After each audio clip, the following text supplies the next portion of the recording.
international spokesman for the Gush Etzion settlement bloc. Thanks for being with us, Josh. Look, first your thoughts on this crowdfunding campaign for Huwara. I'm interested.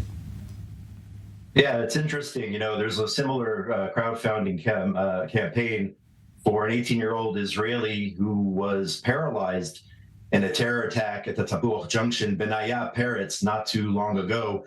And he's seeking a special surgery abroad so that one day, please God, he can walk again. I'm curious to know if the donors, and I'm asking this as a religious Jew, if the donors who donated to this campaign would also consider giving to this 18-year-old Israeli boy who was injured in a terror attack. At the same time, I'm curious to know if anybody under the Palestinian Authority would start a similar campaign for Benaya Peretz to help an Israeli child who was a victim of terror. That's the real question here, and I highly doubt that anyone under the PA will start a similar campaign. And I really think that highlights the difference between who we are in Israel and who they are over there in the corrupt Palestinian Authority that supports and incites terror.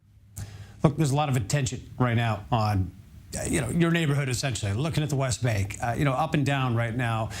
It's been seen here that, youth from the Gush, from some of the communities around there are either part of the elements that are, as many call it, taking the law into their own hands.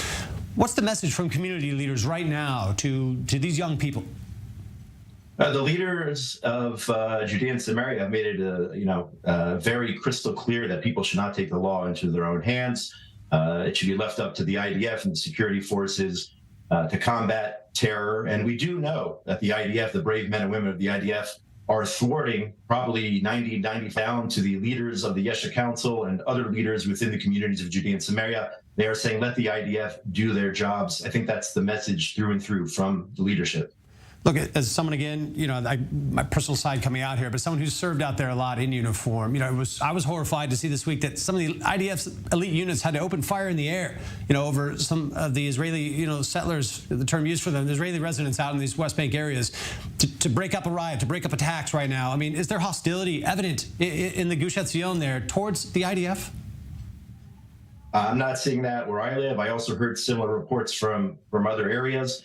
But from where we are in Gush Etzion, I'm not seeing any type of that behavior. It's calm, it's quiet. I just had a visitor from abroad actually on Sunday, and I said, listen, 99% of the time things are calm and quiet. It's that 1% that makes the news, which will get you. So, again, the majority of things are actually, in fact, where I live, very, very quiet. Unfortunately, you do have daily rock and firebomb attacks directed at Israeli motorists on the roads. You do have terrorists who are shooting at IDF soldiers who are stationed there, soldiers from all over the country who are stationed there to protect us. So those incidents do occur, and perhaps more frequently now over the last several weeks. But again, this has been going on for many, many years. You can go back to 1988 in terms of the rock attacks, and then you can go back 100 years in terms of the Arab violence directed against Jews, not only in Judea and Samaria, but in all other parts of the country, the north, the south, east and west. So that's where things stand right now.